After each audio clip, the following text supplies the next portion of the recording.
নমস্কার, আমি জ্যোতিষ গুরু শ্রী অপূর্ব সমাদ্দার। আপনারা দেখছেন ইউটিউব চ্যানেল সৌভাগ্য বার্তা। তো আজকে হলো মিথুন রাশির জাতক জাতিকারা বা মানুষেরা সৌভাগ্য বৃদ্ধির জন্য জ্যোতিষ শাস্ত্রের এই কার্যকারী টোটকা বা উপায়গুলো পালন করলে আপনারা সৌভাগ্যের অধিকারী হবে এবং সৌভাগ্য বৃদ্ধি হবে নিরন্তর এবং জীবন সুখ সমৃদ্ধিতে ভরে উঠবে। কি উপায়গুলি রয়েছে সেটি শুনুন। কি করবেন মিথুন রাশির লোকেরা, জাতক জাতিকারা কি করবেন? বাড়িতে যে রুটি তৈরি হয় সেটি কি করবেন? প্রথম রুটি গরুকে খাওয়ান, গাই বা গরুকে খাওয়ান। প্রতি বুধবার গরুকে সবুজ শাক সবজি ঘাস এগুলো খাওয়ান। গোটা মুগ ডাল যে রয়েছে বা মুগ ডাল হলেও আপনারা গাই গরুকে খাওয়াতে পারেন। এটি করলে আপনাদের সৌভাগ্য বৃদ্ধি হবে, গুড লাক বাড়বে। তার সঙ্গে কি করবেন? শ্রী বিষ্ণুর সহস্রনাম স্তোত্র পাঠ করুন। প্রতিদিন শ্রী বিষ্ণুর সহস্রনাম স্তোত্র পাঠ করুন সম্ভব হলে, না হলে বিষ্ণুর সহস্রনাম শুনুন। মোবাইলে আপনারা ইউটিউবে বিষ্ণুর সহস্রনাম যে স্তোত্র আছে সেটাকে শুনুন, পারলে পাঠ করুন। এই সহস্রনাম বিষ্ণুর পাঠ করতে পারলে আপনাদের দারুণ উন্নতি হবে।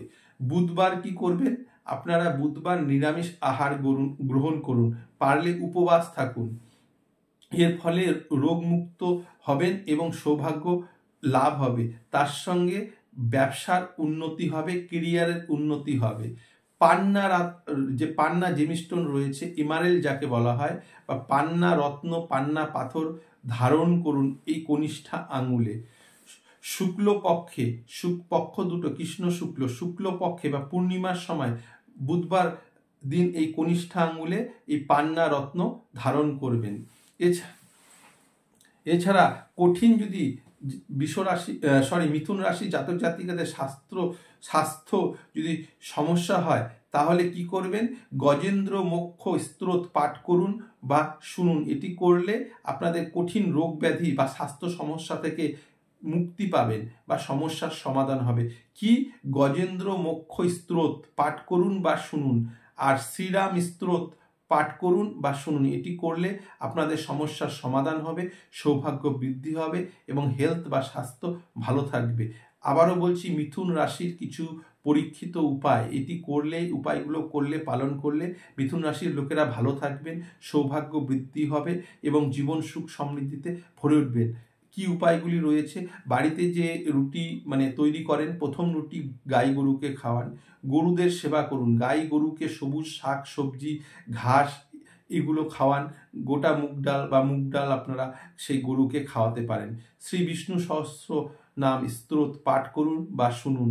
এই স্তোত্র পাঠ বা যদি শোনেন তাহলে আপনাদের সৌভাগ্য বৃদ্ধি হবে, জীবনে ভালো থাকবেন।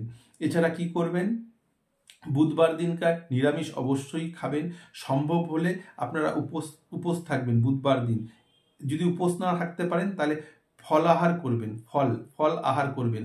এর ফলে রোগমুক্ত থাকবেন এবং তার পাশাপাশি ব্যবসায় আপনাদের উন্নতি ঘটবে। মিথুন রাশির যে জাতক জাতিকারা যে আছে সৌভাগ্য বৃদ্ধি করার জন্য বা জীবনে উন্নতির জন্য পান্না রত্ন বা পান্না বা এমারেল পাথর আপনারা শুক্লপক্ষের বুধবার দিন কনিষ্ঠা আঙুলে ধারণ করুন। কঠিন স্বাস্থ্য সমস্যা জীবনে বাধা বিঘ্ন দূর করার জন্য গজেন্দ্র মোক্ষ স্তোত্র পাঠ করুন বা শুনুন, সঙ্গে শ্রীরাম স্তোত্র পাঠ করুন বা শুনুন। এবং হিজড়াদেরকে, শেষে একটা বলতে ভুলে গেছি, হিজড়াদেরকে কোনো কারণে কিছু খাওয়ার হোক, সবুজ কোনো জিনিস হোক, সেগুলো আপনারা চুড়ি হতে পারে বা ব্লাউজ শাড়ি, বা কোনো খাওয়ার জিনিস বা টাকা আপনারা বুধবার দিনকার হিজড়াদেরকে দান করুন। এগুলো করলে মিথুন রাশির লোকেরা ভালো থাকবেন এবং সৌভাগ্য বৃদ্ধি হবে। নমস্কার।